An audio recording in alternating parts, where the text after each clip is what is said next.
Le meilleur duo d'antagonistes dans un anime, ce n'est pas forcément deux personnages ultra puissants, ce n'est pas seulement deux ennemis qui combattent ensemble. Un vrai duo d'antagonistes, c'est deux esprits qui fonctionnent comme un seul, deux personnages qui se complètent, deux stratégies qui s'entremêlent, deux traumatismes qui se répondent.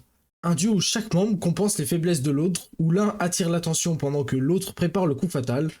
Un duo qui ne se repose pas seulement sur la puissance, mais sur la psychologie, la coordination et une relation profondément humaine. Et dans l'histoire de l'animation japonaise, très peu de duos atteignent ce niveau d'écriture, mais il y en a un qui transforme chaque scène en duel mental et émotionnel.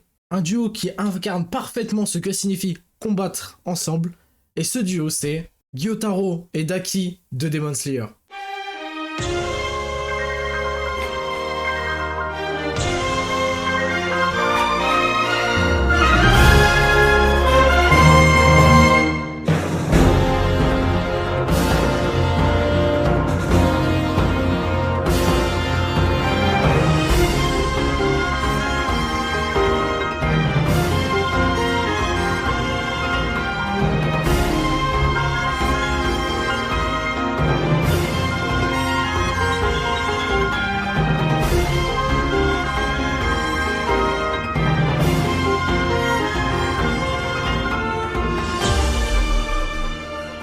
Ce qui rend ce duo absolument fascinant, c'est leur complémentarité presque parfaite.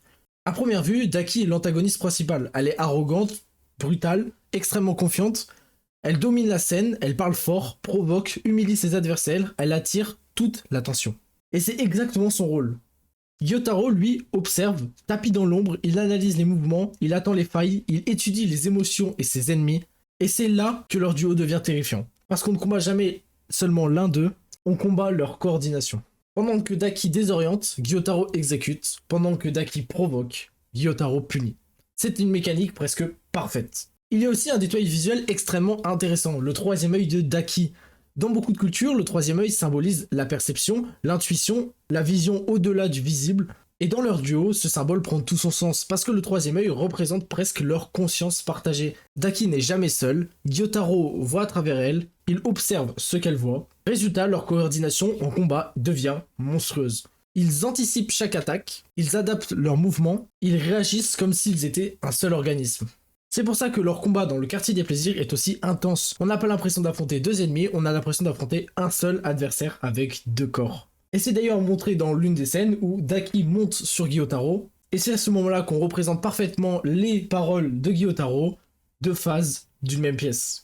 Mais ce qui transforme ce duo en véritable masterclass, c'est leur passé. Avant d'être des démons, ils étaient juste deux enfants abandonnés par le monde, ils ont grandi dans la misère, dans la violence, dans un environnement où survivre était déjà un miracle. Gyotaro a vécu sa vie en étant rejeté, méprisé pour son apparence, détesté pour ce qu'il représentait. Mais au milieu de cette haine, il y avait une seule chose, sa sœur, Daki, et pour elle, Gyotaro était tout.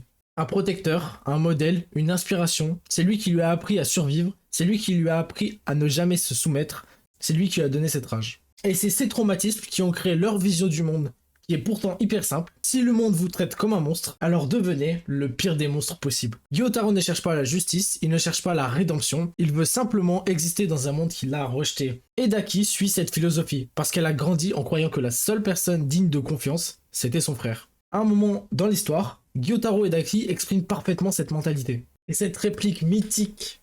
Non, c'est d'une telle idiotie.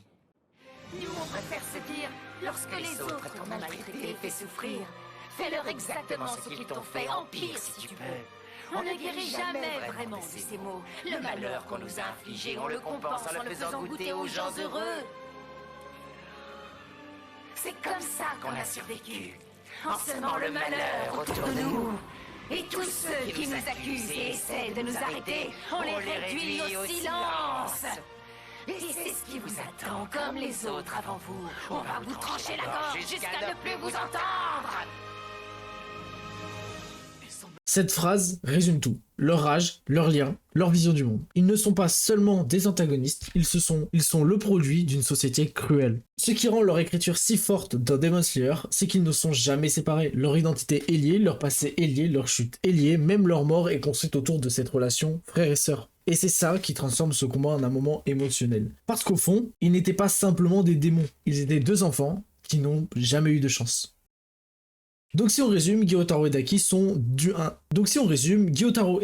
un duo d'antagonistes exceptionnels pour plusieurs raisons. Leur complémentarité stratégique, leur coordination au combat, leur vision symbolique autour de leur connexion, leur tragique passé et leur relation frère et sœur qui définit toute leur psychologie. Peu de duos dans l'animation réussissent à combiner puissance, émotion et écriture narrative à ce niveau. Et c'est pour ça que pour beaucoup de fans, Gyotaro et Daki restent le meilleur duo d'antagonistes jamais écrit. Mais maintenant j'ai une question pour vous, est-ce que vous pensez qu'il existe un meilleur duo que Gyotaro et Daki?